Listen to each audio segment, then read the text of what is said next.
Kilala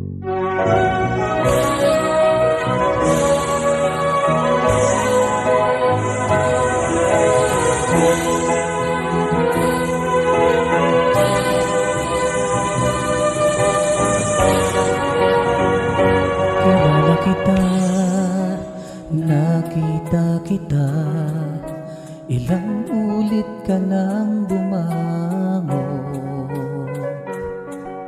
mula sa pagkadapa, at sa tuwing tumitindig ka, ika'y mas malakas, masigla. Kilala kita, nakita kita, pananampalataya mo ay lubhang kahanga-hanga, nagdurusa, lumuluha, ngunit matatag ang iyong pag-asa. Naniniwala ako sa'yo, saksi ako sa nakaraan mo. Anumang bigat ng pasan mo, anumang layo ng takbuhin mo, pinagtagumpayan mo. Naniniwala ako sa'yo. At ngayon, minsan pang nariyan ka, tigib ng lungkot at pagdurusa. Minsan pang naniniwala ako, mapagtatagumpayan mo ito.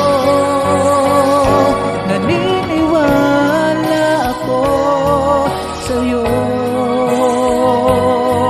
saksi ako sa nakaraan mo.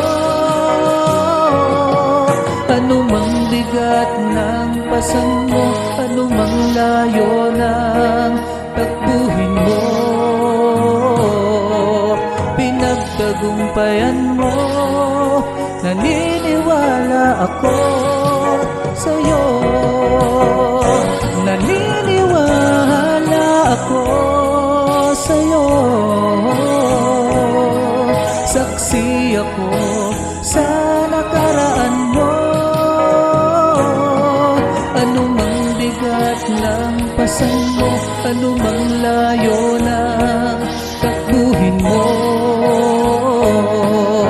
pinagtagumpayan mo. Naniniwala ako sa'yo.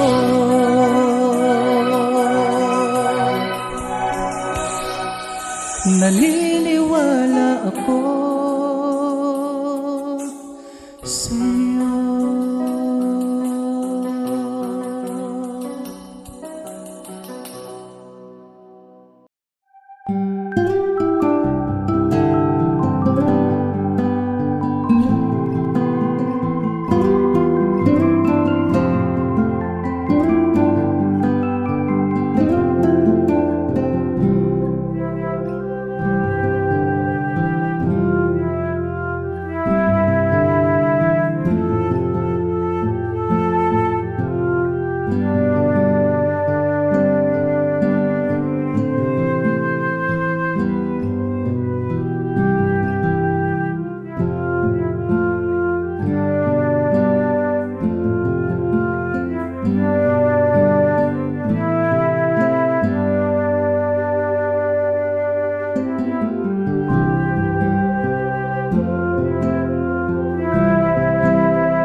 You are listening to The Climb, Getting Through Life's Everyday Challenges Through the Word of God, with Brother J.R. Bernabe and Brother Yoyi Capistrano. And for today's episode, we will be discussing about understanding our trials. Good evening po sa inyong lahat at welcome po ulit sa program natin na The Climb, where we try to find motivations and inspiration sa pamagitan po ng salita ng ating Panginoon. At ngayon po ay interesting topic na naman ang pag-uusapan natin. Kaya sama po kayo sa kwentuhan na to dahil ang pag-uusapan po natin ay ang madalas natin natanong ng marami pagka dumadaan po sa iba't ibang mga difficult situations ng buhay natin. Siguro may idea kayo kung ano yun. Oo, at yun yung tanong na, Panginoon, bakit? Mhm. Why God?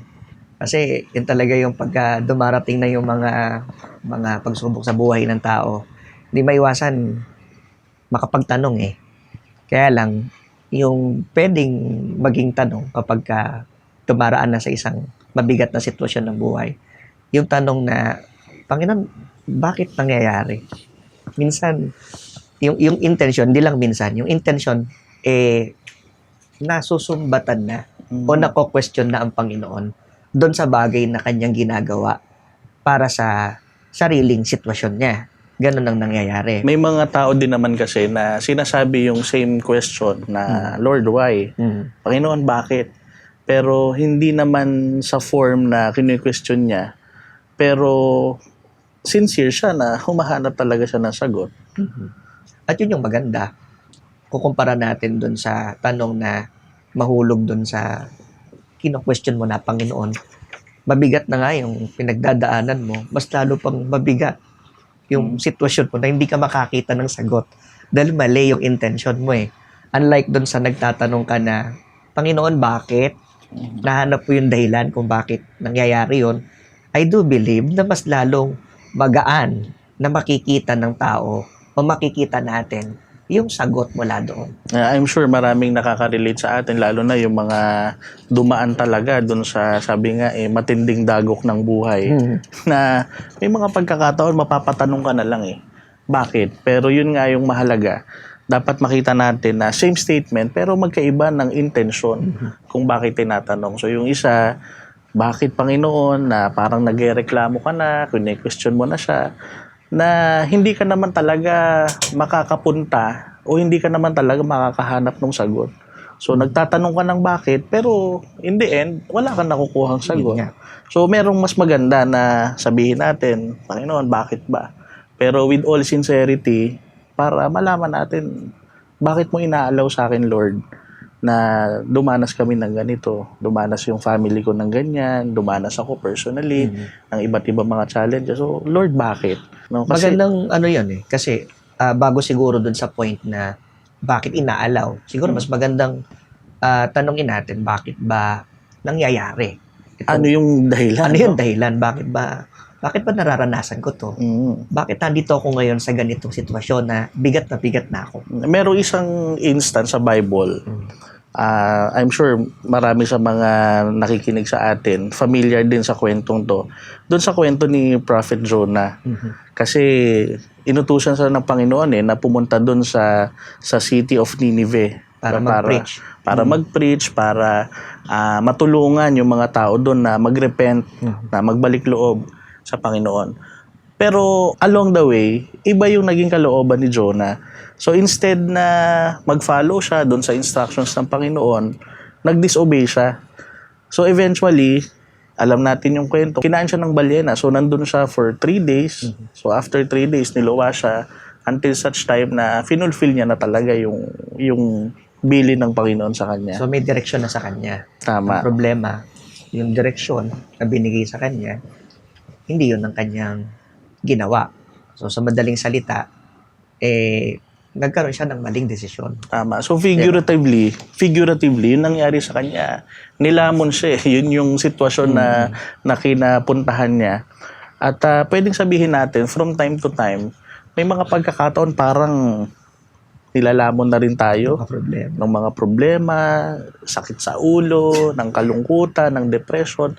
Nilalamon ka niyan Pero only to find out, based dun sa story ni Jonah, may mga pagkakataon pala na kaya tayo napunta dun sa sitwasyon na yon dahil dun sa wrong decisions natin. So, in short, consequence. So, ibig sabihin, kung consequence, ikaw rin yung may gawa. Tama. kung bakit nangyayari sa ito. Nakulong. Kasi nagnakaw eh. Kaya nakulong siya. So, resulta nung maling desisyon. Resulta nung mali niyang ginawa. Kaya nagkakaroon ng ganong hirap sa damdamin, sa isip, bigat na bigat. Pero kapag inanalyze mo, ako pala yun. Ako pala yung may gawa kung bakit ko nararanasan. Maganda nga na maipunto natin yun kasi marami mga tao, hindi nila maisip to blame God. Diba? Halimbawa, nandun na sila sa difficult situation. Sabi mo nga, bigat na. In the end, sasabihin nila, nagagalit pa sila sa Diyos eh. Pero in reality pala, yun ay consequence nung naging maling decision Decision na Actually, bago sa Panginoon eh. Diba?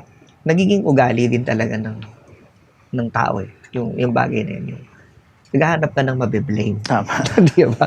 Bago dun sa punto na sa Panginoon bago sa Panginoon na. Kasi siya eh. Kahit sa trabaho. Sa trabaho. Kasi kaya naman, kaya ako ganito. Kasi siya naman kasi ang may dahilan. So, nagagawa nating magtuturo at manisi ng mga tao. Pero kapag talagang nag-aral kang mabuti, kinausap mo yung sarili mo, ano nga ba dahilan? Bakit nararanasan ko itong ganito sitwasyon? In the end, sa'yo din pala to. Ikaw pa rin pala. Ikaw pa ang rin dahilan. pala. Pero isa lang yun eh. Isa lang yun. Hindi naman lahat ng challenges sa life na na-experience natin dahil meron tayong maling ginawa. Diba? May mga pagkakataon talaga na inaalaw talaga ni Lord na subukin yung faith natin. I'm sure kanina, sabi ko, familiar yung marami na nakikinig sa atin dun sa kwento ni Prophet Jonah.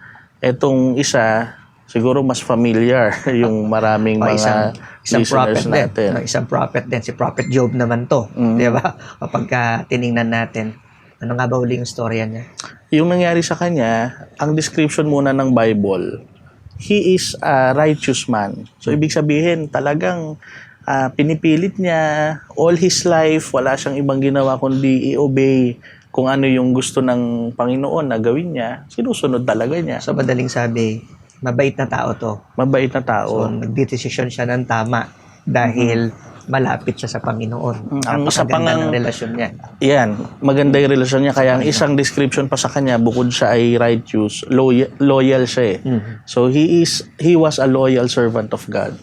Pero yun nga, kahit na loyal, hindi pa rin makakascape dun sa maka-experience ng mabigat na sitwasyon ng Tama. buhay. At kung i-describe naman natin kung gaano kabigat yung naranasan niya, talaga naman, napakatitindi talaga ng mga nangyari sa kanya. Kaya, parang ang hirap tanggapin para sa kanya. Kasi ang nangyari sa kanya, nawalan siya ng possession. So, nawala din yung family na meron Anak siya. niya. Mga anak niya. To the point na yung asawa niya, nag-aaway na sila eh, na bakit nagsiserve ka pa rin kay Lord eh, ganyan na yung ginagawa sa'yo. Yun nga, yung pagkakataon na yun, kung titingnan natin, di ba? Yun na lang ang meron siya eh. Yung asawang susuporta eh. Tama. Ang problema, yung inaasahan niya ng suporta, yun pa yung nagpupush sa kanya para magdesisyon ng lalong hindi maganda. So, Hindi mabuti. Bukod dun sa personal life niya, yung affliction na nangyari sa kanya, kahit yung health niya nag-suffer, nagkaroon siya ng matinding sakit, di ba? So, all in all, pwedeng sabihin natin yung ibang mga tao nakakaranas separately, bukod na nawawalan ng mga kayamanan or ng mga possessions, yung iba naman nakakaranas na mawalan ng mahal sa buhay, yung iba naman dumaranas ng mabibigat na sakit. Dito sa sitwasyon ni Job, lahat yun sabay-sabay na nangyari sa kanya. Kaya we can just imagine kung gaano kabigat yung emotional strain, yung mental strain na naranasan niya at that point. Yun nga. At kung titingnan natin, di ba, yung nasabi mo rin kanina, yun ang isa pang tanong na gusto nating masagot. Yun nga, So, applicable ba sa kanya yung nangyari kay yun Jonah? nga, kasi applicable ba? Hindi, dahil loyal nga siya sa Tama. Panginoon. Napakaganda na nga ng relasyon niya. So, marami ding mga nanonood ngayon, ang mga nakakasalamuhan natin, na maaaring sabihin nila, bait naman ako. Oo. Wala naman akong dinadaya. Okay naman ako Okay naman ako. Maayos naman ako sa pamilya ko. Pero, bakit ako? Bakit ako pa yung kinapangyarihan ng ganitong bagay? Yan. So, sa question na yan, doon natin i-reflect yung sagot. So, yun yung contrast. Yung isa, kanina, dahil doon sa consequence ng maling nagawa natin. Pero this time, based on sa example na pinag-usapan natin, may mga pagkakataon hindi naman dahil consequence ng wrong decisions natin eh. Hindi rin naman dahil nakagawa tayo ng masama. Hindi natin na-obey yung kalooban ni Lord. Pero simply because may mga pagkakataon na tinetest tayo sa faith natin, tinetest tayo, gaano ba talaga tayo ka-loyal sa Kanya? Nagsiserve lang ba tayo? O kaya yan lang ba tayo dahil walang nangyayaring negative sa atin? Paano pag dumating na yung iba't ibang mga mabibigat na sitwasyon? Ano na tayo? Ano na yung pagkatao natin? Yun nga. At mahalaga na magkaroon tayo ng learning, Ang learning. ng understanding muna, no? Doon sa mga bagay na bakit nga ba? So maganda sigurong sagutin yun, di ba? Bakit nga ba inaalaw ng Diyos yan na mangyari? Makukuha din natin yung answer doon. Sabi ni Apostle Paul sa Romans chapter 5 verse 3 to 4, i-share lang natin sa ating mga audience, sa mga nakikinig sa atin, sa mga sumusubaybay sa atin. Sabi po dito, at nagagalak din tayo kahit na dumaranas tayo ng mga paghihirap dahil natututo tayong magtiis. Alam natin na ang pagtitiis ay nagpapabuti sa ating pagkatao.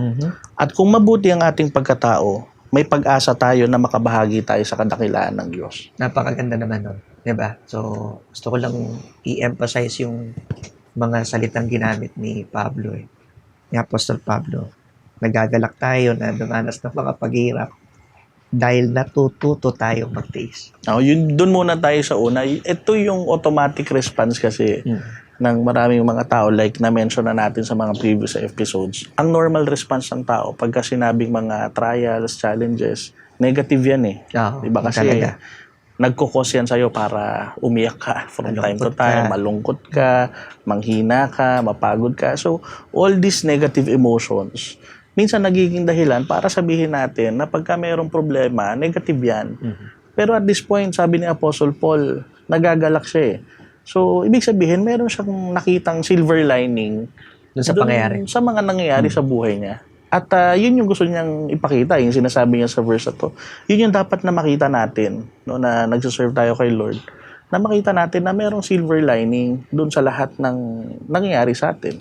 At yun naman ang talagang totoo. Kaya sabi niya nga, yung unang na-mention mo doon sa binasa, nabasa natin tungkol sa story ni Paul, natuto siya na magtiis. At yan din naman yung natural, normal na buhay. Marami tayong bagay kasi na ipinagpapasalamat sa mga nakaraan, ng mga paghihirap na na-experience natin. Sa mga pamilya, mahal sa buhay. Nung bata ako, ganito lang kami. Dami namin mga na-experience eh. Tama. Pero ang ending nung sasabihin ng mga nakakausap natin, napapakinggan natin. Pero salamat. Kasi mula doon, natuto ako eh. Natuto akong magtiyaga, natuto akong magtiis dahil sa mga bagay na nangyari. In other words, merong naghihintay na growth. Merong naghihintay na, sabi mo nga, learning. So, in general yung pwedeng nating sabihin tinutukoy ng verse na to. Although meron lang specific na sinabi na yung pagtitiis, pero binanggit din yung pagkatao. So, tumutukoy ito dun sa mismong character natin. So, in terms of character building, kailangan pala natin ng mga difficult situations. So, sa akin, yun yung isang pwede kong sabihing eye-opener. It's a new perspective dun sa mga pagsubok na nararanasan ko, or pwede ko rin sabihing new perspective sa mga challenges na mararanasan ko pa in the future, na pagka dumarating yung mga ganong bagay, hindi pala siya negative lang. Meron pala siyang benefit. So, sabi ko nga, eye-opener siya kasi we actually need those trials for us to grow. Tama.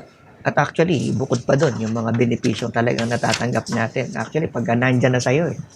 Kapag nandyan ka na sa mabigat na sitwasyon eh, natututo kang humanap ng solusyon. Diba? Kasi, ayan, obstacle na eh.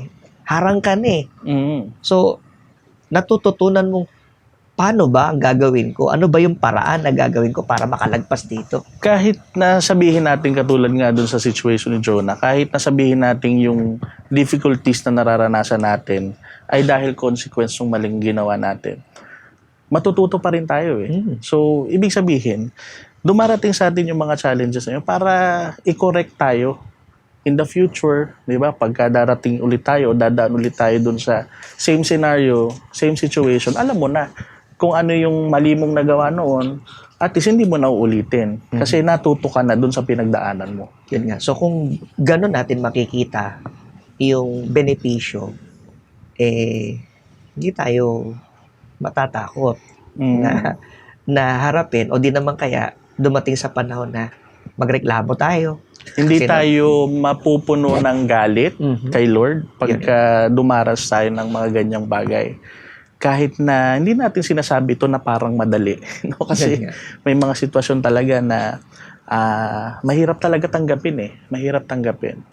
Hindi naman natin sinasabing madali.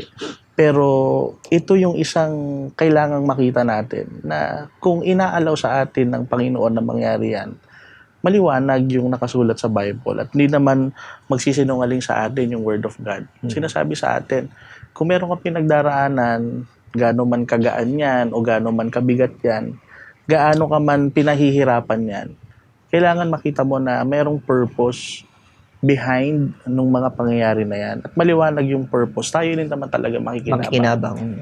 Tsaka kapag ka naman ang Diyos nagbigay talaga ng ganyang pagsubok, anumang pagsubok na na-experience natin, ano yung assurance? Sigurado meron eh. May assurance. Oo. Ang first na naaalala natin pagka ganyan, yung assurance ng Panginoon na hindi naman tayo i-allow na mag-burden ng isang sitwasyon na hindi natin kakayanin. Yun mismo din yung sabi ni Apostle Paul. Tapat ang Diyos. At hindi niya ipapahintulot na kayo subukin ng higit sa inyong makakaya. Yun ang maganda ron, na dapat na maging malinaw sa lahat. So, Kahit na parang hindi mo kaya. hindi mo kaya. Pero ang dapat na maging pagtingin kapag ka nandyan ka na sa isang sitwasyon na yan, dapat mong maunawaan na based on your capacity ang ibinibigay sa'yo na pagsubok. Para mas madaling maintindihan, halimbawa yung sa estudyante na lang kasi doon natin mas madalas na naririnig yung salitang test.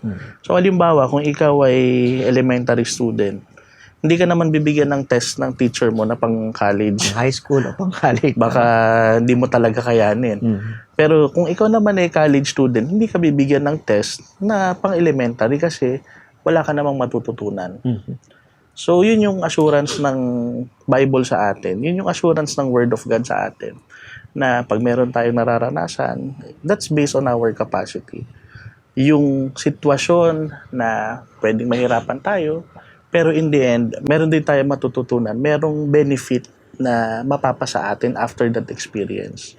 So, doon mo naman makikita yung katapatan mismo ng Diyos. No? Based doon sa naging testimony ni Apostle Paul. Tapat ang Diyos na hindi niya papayagan na subukin ka ng higit kaysa makakaya mo.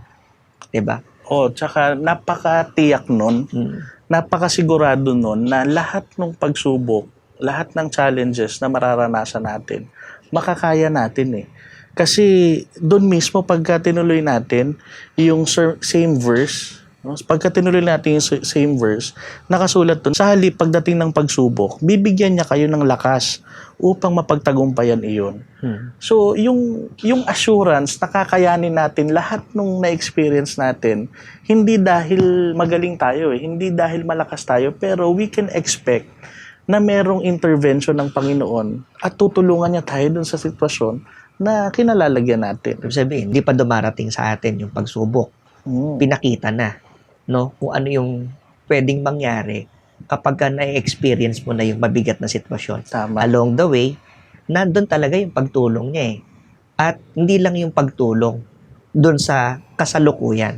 Yung assurance na dadalhin ka niya dun sa victory nung mabigat na problema o pagsubok na pinagdadaanan. Kaya sure na kakayanin eh. Yun nga. Pagka mag-isa lang tayo, we will rely on our own. Pwedeng doon tayo sumablay. Pero simply because tutulungan naman tayo ng Panginoon. So for sure yun, kakayanin talaga natin. Kahit anuman, kahit anong bigat yung nararanasan natin. In the end, makikita natin victorious tayo doon sa challenges na naranasan natin. So, review lang natin, no? Summarize lang natin kasi baka meron tayong mga viewers or listeners na late na, hindi na na-start yung conversation natin. So, bakit nga ba inaalaw ng Panginoon? So, ang pinaka-diretsong sagot ay pwedeng dahil sa consequence ng wrong decisions natin. Pwede rin namang gusto niya lang i-test yung faith natin for us to grow as a person. No? At pag dumaan naman tayo dun sa mga challenges na yon, very sure naman at very certain ang promise ng mga salita ng Panginoon na hindi natin mararanasan o hindi niya ibibigay yung mga pagsubok na hindi natin kaya at He will be there. Nandun siya para tulungan tayo to make sure na malalampasan natin yung anuman yung pinagdadaanan natin. So, siguro as we end, ito pag-usapan natin. Instead of complaining, instead of questioning Him, sa halip na questionin natin yung mga pangyayari na yan sa buhay natin, as Christians, as believers, ano yung unang-una na dapat na maging ugali natin or siguro attitude natin towards the difficult situations that we are experiencing sa araw-araw? Based on testimony ni Apostle Paul sa Romans chapter 5 verse 5, hindi tayo mabibigo sa ating pag-asa dahil ipinadama ng Diyos sa atin yung kanyang pagmamahal sa pamamagitan ng banal na espiritu na ibinigay niya sa atin. So instead na questionin natin, bakit ba nangyayari to? No, siguro hindi niya na ako mahal, kaya siguro nangyayari sa akin to. Hindi, ang hanapin natin yung spirit, Seek help. no? Spirit sa likod nito na pagmamahal pala, mahal pala ako ng Diyos kaya niya ako pinapayagan na ma-experience ang ganitong bagay. Nakuha lang yung attention ko dun sa salita ni testimony ni Apostle Paul. Yung word na sa pamamagitan ng Espiritu. Yung pagmamahal ng Diyos mararamdaman mo through Holy Spirit. Ano bang ibig sabihin nito para sa akin? No? Nakikita ko yung inuunawa mo, iniintindi mong mabuti, nakikipag-usap ka sa Kanya. Lord, bakit nangyayari itong bagay na to? I-guide mo naman ako.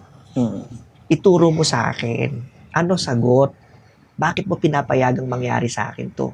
Then, dahil tama, nagpapaguide ka through Holy Spirit, then doon mo marirealize, pagmamahal pala talaga ng Diyos yung dahilan kung bakit nangyayari sa akin to. Kaya doon din nalilikha yung chance natin to grow. Kaya siguro as we end, ang message sa atin, huwag natin i-allow any situation na pinagdadaanan natin, in any difficulties, no, yung mga problema na yan, yung mga problema na yan, huwag natin i-allow na maging experience lang siya o maging memory lang sa atin na pinagdaanan natin, naging alaala lang. Tapos pagka nalampasan natin yung mga pagsubok, ay masaya lang tayo. So kailangan talaga nandun yung reflection natin. So sa halip na pagka sa gabi nag-iisa tayo, instead na magmukmok, mag-complain, patuloy tayong mag-seek dun sa wisdom na gusto ng Diyos na mapa sa atin dahil dun sa mga pagsubok na nararanasan natin. So in other words, i-grab natin yung chance, hindi para mapalayo sa Kanya, kundi pagkalalo tayong lumalapit sa Kanya, we will experience yung learning and we will experience yung growth. So, ibig sabihin, dapat pala na maging grateful pa tayo. Salamat tayo sa Panginoon. Inallow mo sa amin to because it is an opportunity for us to grow. Yan, hindi madaling gawin, pero it will make a difference kung paano natin naharapin yung mga difficult situations na nararanasan natin. Kaya, sana kung dumating sa point na tayo mismo, itanong natin at sabihin natin, Lord, bakit?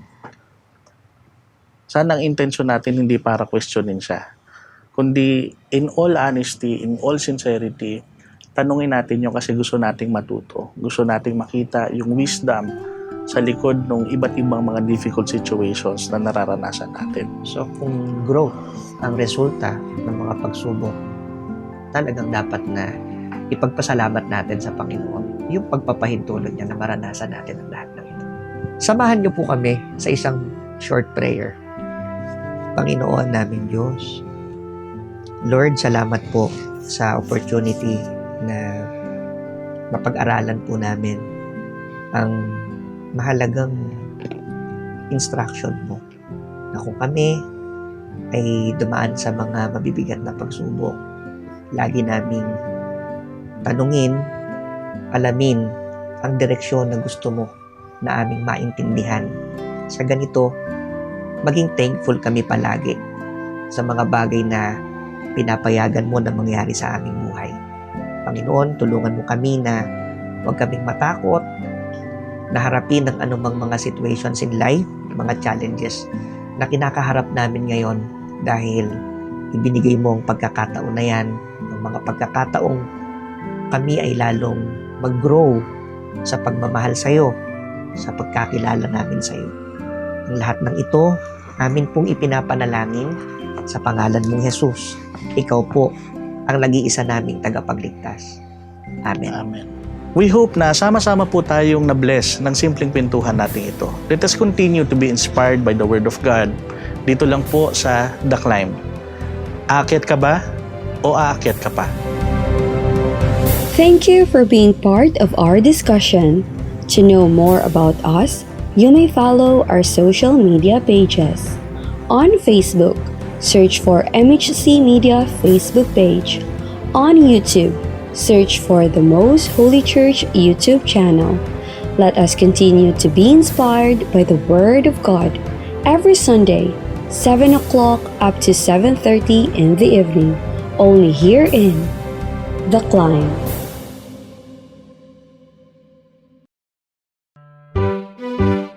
Likhawit o mga orihinal na komposisyon ng mga kapatid sa loob ng Most Holy Church. Dalawang salitang pinagsama, likha at awit. Isa po itong acronym, likhang imnong kinalulugdan, himig at wikang itinanging tunay. Isa po sa napakabisang paraan na itinuturo sa atin na magpaalalahanan at magpatibayan sa pamamagitan po ng mga imno at salmo at mga awiting ukol sa Espiritu. Dahil sa nakitang kapangyarihang taglay nito, ang paggawa po ng likhawit sa kabanal-banalang iglesia ay naging isang mahalagang gampanin na po ito na nagpapasigla at nagpapatibay sa buong iglesia. Kaya isa ng ganap na ministeryo. Mga himno at salmo, awiting ukol sa Espiritu. Likhawit, likhang imnong kinalulugdan, himig at wikang itinanging tunay. Mabiyayang gabi po at kapayapaan ang sumayin inyong lahat. Ako po ang inyong lingkod, Brother Jonathan Cruz, ang inyong kasalmo sa gabing ito sa segment ng programang Ang Kabanal-Banalan na pinamagatang Likhawit. Muli po, ang purpose ng program na ito ay upang maitanghal at maiparinig sa buong mundo ang mga likhawit sa loob ng Most Holy Church of God. Kalakip nito, maibahagi rin natin ang kwento sa likod ng mga nabuong likhawit at yung banal na mensahe na gustong ihatid sa mga tagapakinig nito. Feel free na i-like at i-share ang ating program. I-type din sa comment box ng ating broadcast ang mga requested likhawit ninyo. At ito po yung ating pauunlakan sa mga susunod na pagtatanghal. Kaya para matugunan natin ang bahaging ito, matutunghayan po natin sa first set of likhawit for today ang mga requested likhawit ng ating mga kasalmo na makikita po natin ang kanilang mga comments sa ating screen.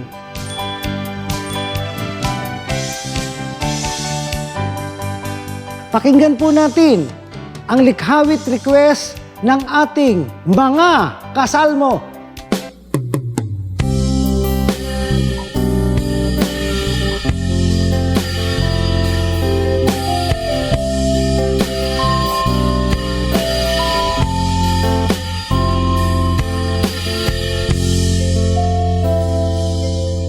Nang maranasan ko ang lingap ng iyong pagmamahal, naging makulay ang mga hakbang sa dampaying binigay.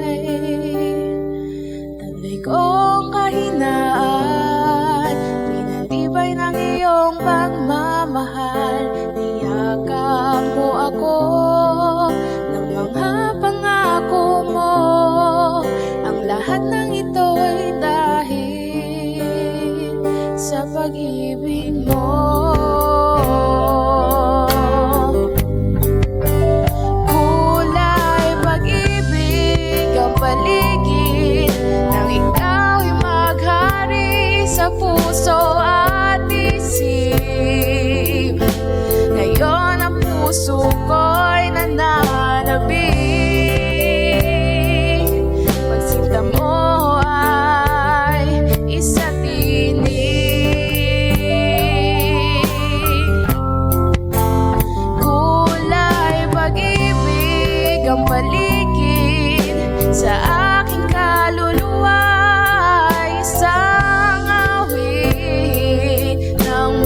parinig sa buong lupa'y maging himig.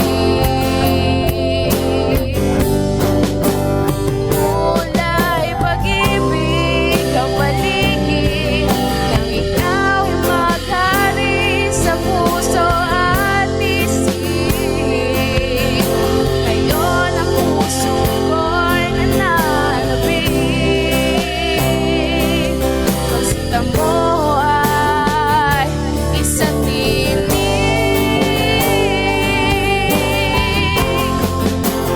Kulay pag-ibig ang paligid sa aking kaluluwa ay isang awit nang may panindig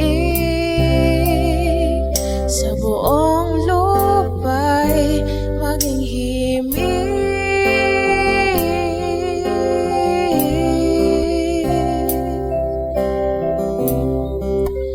Kulay pag-ibig, kulay pag-ibig.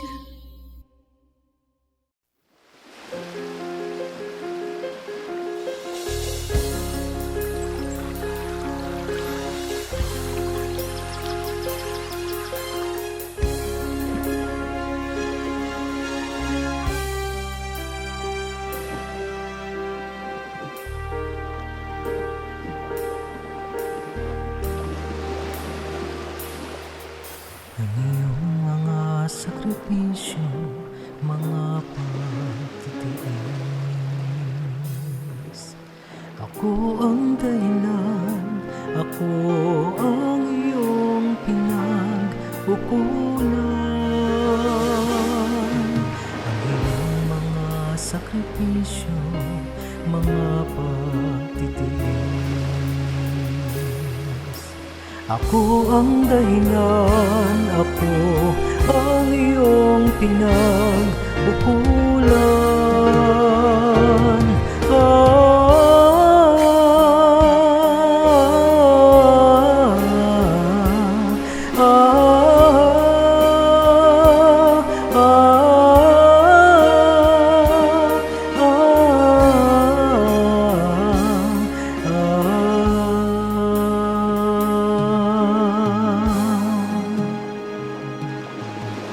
Habang pasan-pasan mo ang krus, nasa isip mo'y ako, nasa puso mo'y ako.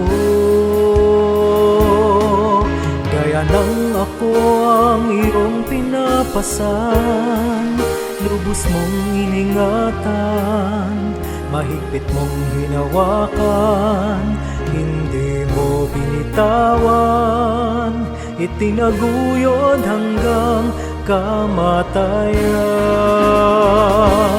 Panginoon, napakabuti mo, noon pa may inibig mo na ako.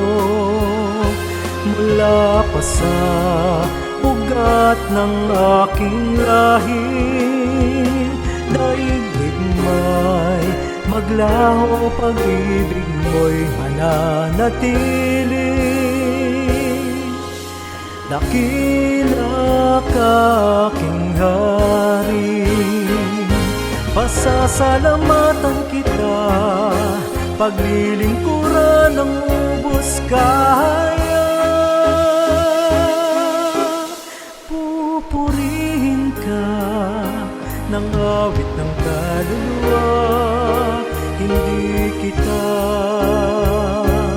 iiwan, ibigin magpakailanman.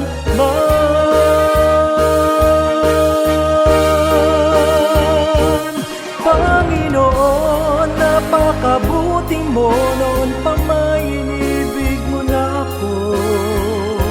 Mula pa sa ugat ng aking lahi, daigdig may maglaho, pag-ibig mo'y mananatili.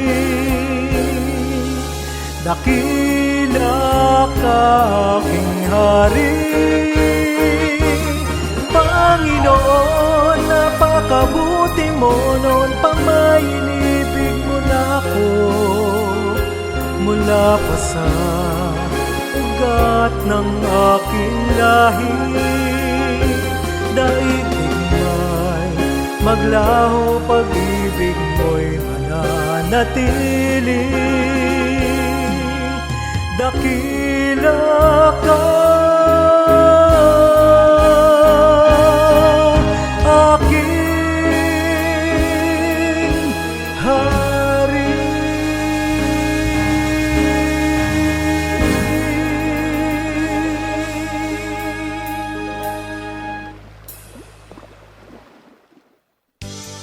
For tonight's Likhawit team ay ukol naman po sa paninindigan ng isang Kristiyano.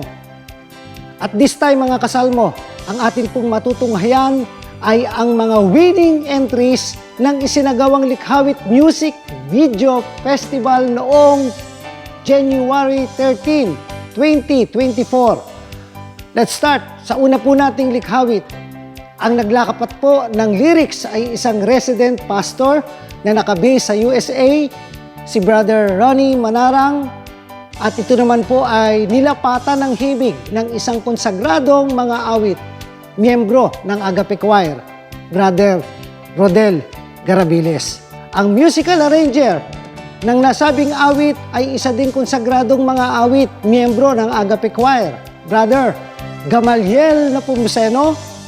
At ito po ibibigyang buhay ng mga youth servants mula sa Metro Manila sa likhawit na pinamagatang Nagagalak Ako, O Diyos.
Maraming salamat po sa mga youth servants natin sa likhawit na ating narinig. Kung kayo po ay nabiyayaan nito, again, paki-like and share naman po. At maaari nyo pong i-type sa comment box ang inyong likhawit request.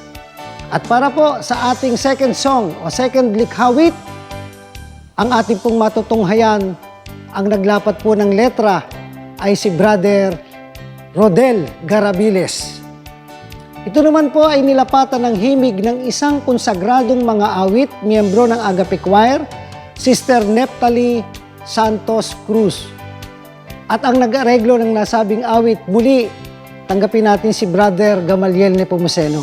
At bibigyang buhay ito ng isang mga awit mula sa Giginto, Bulacan, ang ating kasalmo, Sister Angel Rivera, sa likhawit na pinamagatang Kulang Man.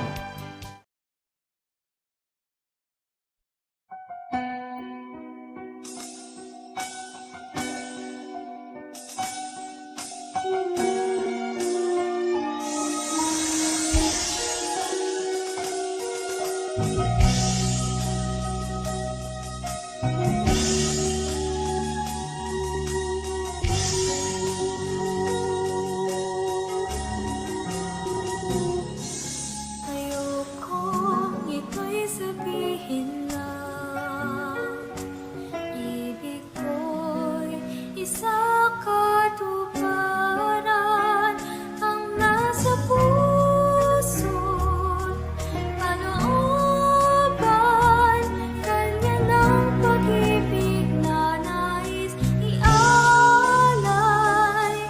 Kung hindi ka ang pag-ibig, saan patutungo ang daigdig? Kung hindi ka ang una, sino ang ibig? Alam ko kulang, kahit buhay ay iagay.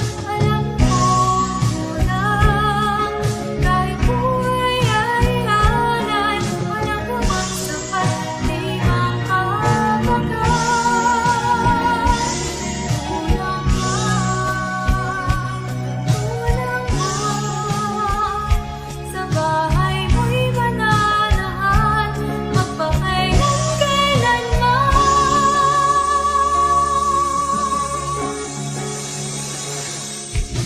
Ayokong ito'y sabihin lang. Ibig ko'y isa katuparan ang nasa puso't kalooban. Ganyan ang pag-ibig na nais ialay. Kung ikaw ang pag-ibig, saan patutungo ang daigdig? Kung hindi ikaw ang una, sino ang iiging? Alam kong kulang, kahit buhay ay ialay. Alam kong kulang, kahit buhay ay ialay. Walang gawang sapat, di makapagay.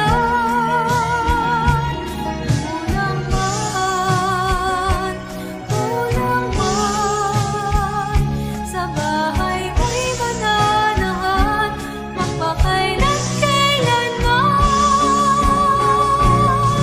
Ano pang patunay ang hindi nagawa upang madamang tunay ang pagsigaw?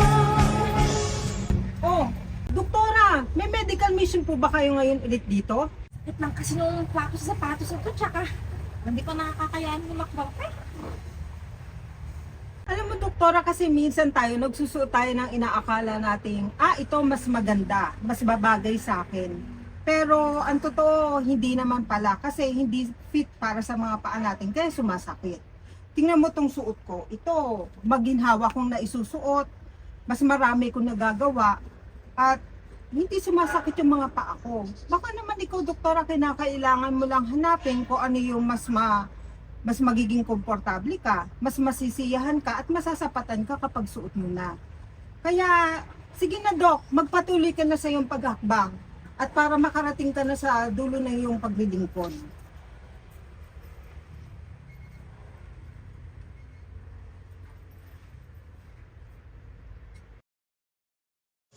Alam ko kulang, kahit buhay ay iagay. Alam ko kulang, kahit buhay ay iagay.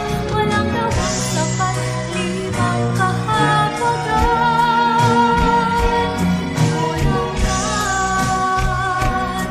Kulang man, sa bagay mo'y madanahan. Magpakailan kailanman.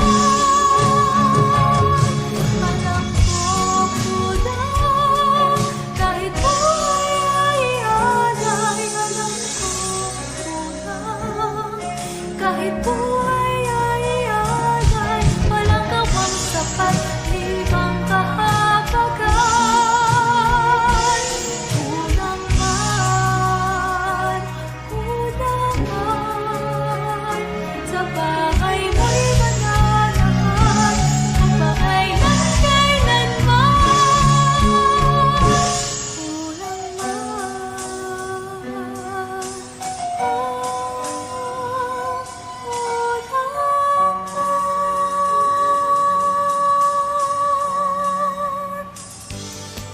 Maraming salamat, Sister Angel Rivera.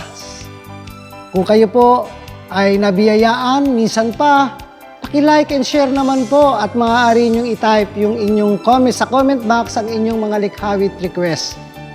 At para po sa ating third song, third likhawit, sa huling likhawit na ating mapapanood, ang naglapat naman po ng lyrics muli ay si Brother Ronnie Manaram.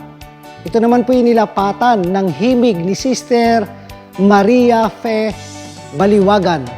Ang nag-areglo ng nasabing likhawit, Brother Gamaliel Nepomuceno. At ang magbibigay buhay o mag-i-interpret ng likhawit na ating maririnig ay isang mga awit mula sa probinsya ng Rizal, Sister Mariel Macakeren. Tanggapin po natin sa likhawit na pinamagatang, Panginoon, binubuksan ang aking puso sa iyo. Bakit ba kayo magpagkakal? Lagi ka na lang bumabala! Bakit ba? Gusto mo malaman kung bakit nagkakaganito ako? Kung bakit nararamdaman ko? Ito ka, wala kang respeto! Iyan bang talungtunan mo sa magsawa mo sa babarkada mo?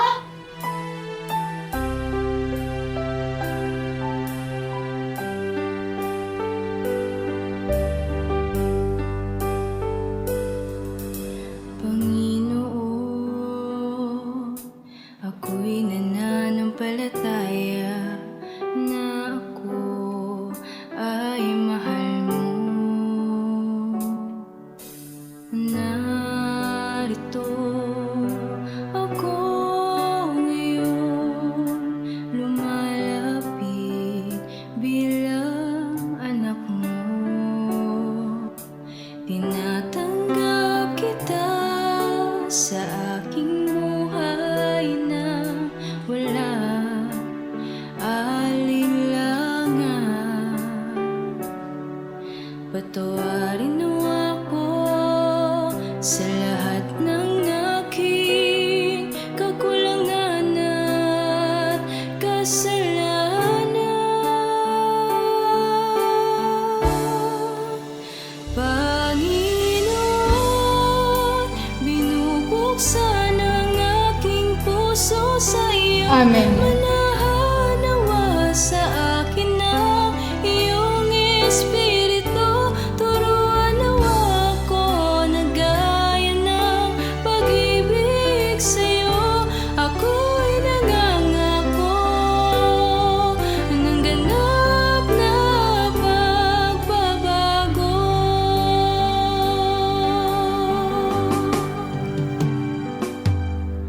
Ako ngayon ay buong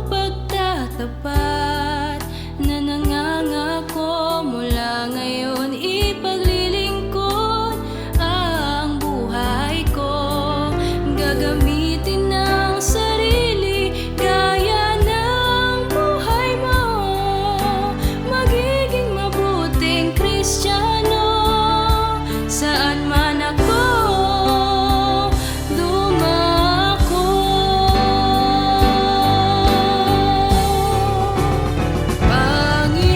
Panginoon, binubuksan ang aking puso sa iyo. Manahan nawa sa akin ng iyong Espiritu.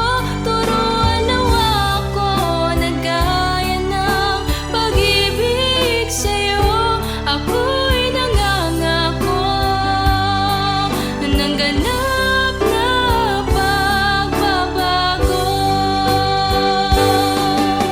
Panginoon, ako'y sa iyo sa salitain. Lagi ang layunin ng pag-ibig mo.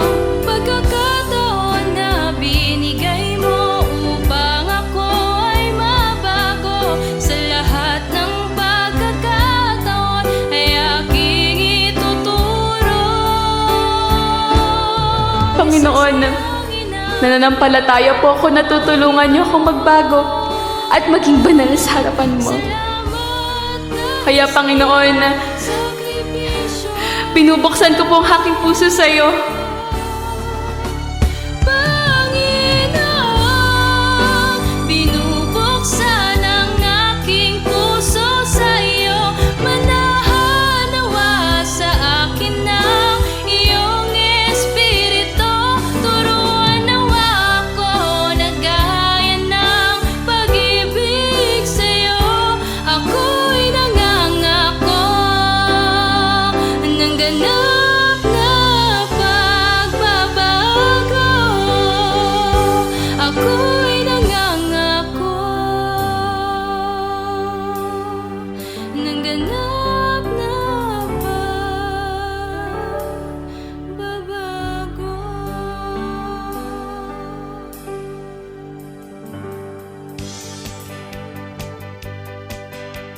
Mga kasalmo, maraming salamat sa lahat ng mga sumubaybay at nakasalo sa mga likhawit na inihandog ngayong gabi.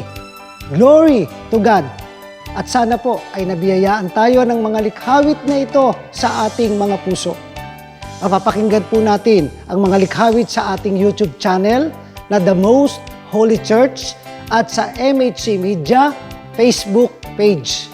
And soon, mapapakinggan na rin natin ito sa digital music app na Spotify. Samantala, ang sinundan nating segment na The Climb ay available na po sa Spotify. Muli, ito ang inyong kasalmo, Brother Jonathan Cruz. Muli nating pagsaluhan ang mga imno, ang mga salmo, at ang mga awiting ukol sa Espiritu sa susunod na pagtatanghal ng programang Likhawit.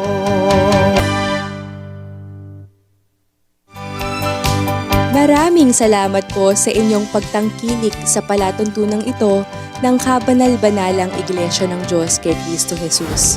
Kung nais po ninyong mapanood ang iba pa naming programa at upang lubos po ninyong makilala ang Kabanal-Banalang Iglesia ng Diyos kay Kristo Jesus, mag-subscribe sa ating YouTube channel na The Most Holy Church. Bisitahin ang aming Facebook page na MHC Media. At bisitahin ang ating official website na www.mostholychurch.com. Maraming salamat po.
invite you to experience the blessings brought by the words of God in the service of the Most Holy Church of God in Christ Jesus.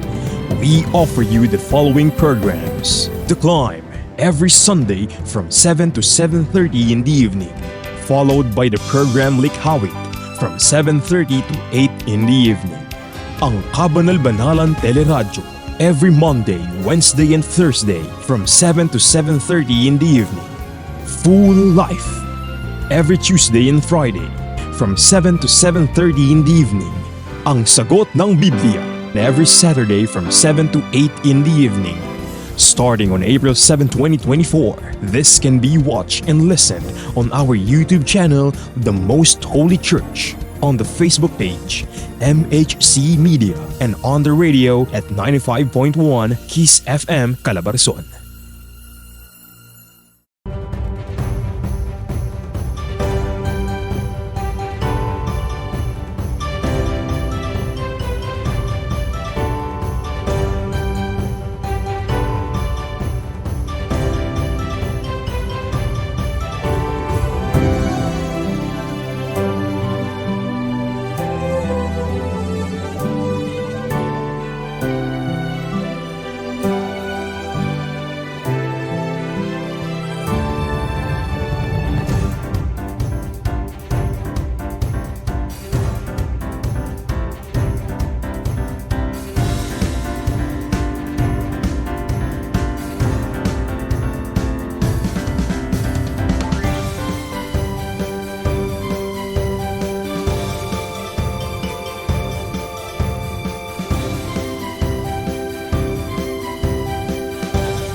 We invite you to experience the blessings brought by the words of God in the service of the Most Holy Church of God in Christ Jesus. We offer you the following programs. The Climb, every Sunday from 7 to 7:30 in the evening, followed by the program Likhawit from 7:30 to 8 in the evening. Ang Kabanal-Banalan Teleradyo, every Monday, Wednesday, and Thursday from 7 to 7:30 in the evening. Full Life, every Tuesday and Friday from 7 to 7:30 in the evening. Ang Sagot ng Biblia, every Saturday from 7 to 8 in the evening. Starting on April 7, 2024, this can be watched and listened on our YouTube channel, The Most Holy Church, on the Facebook page, MHC Media, and on the radio at 95.1 Kiss FM, Calabarzon.